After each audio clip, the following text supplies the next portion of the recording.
In this tutorial, I'll walk you through how to enable Memory Saver in Google Chrome. Turning this feature on helps Chrome free up memory by managing inactive tabs. This way, your active tabs and other apps can get more of your computer's resources, keeping Chrome running smoothly. And don't worry, any inactive tabs will automatically reload when you return to them. This feature is especially helpful if you're working with limited resources or have lower RAM. Let's dive into the steps. First, open up Google Chrome. Next, click on the 3 vertical dots in the top right corner of your screen, then go to Settings.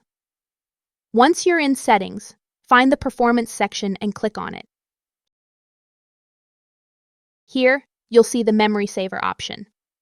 Toggle it on, and you'll see 3 modes: Moderate, Balanced, and Maximum. In Moderate, inactive tabs get moderate memory savings, so they'll go inactive after a longer period. The recommended Balanced mode gives a middle ground. Tabs go inactive after an optimal time. For maximum savings, choose Maximum, which sets tabs inactive after a shorter time. Choose the setting that best fits your needs. And that's it. Your Chrome is now optimized and Memory Saver is on.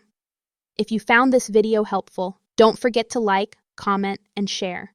Subscribe for more tips, and thanks for watching.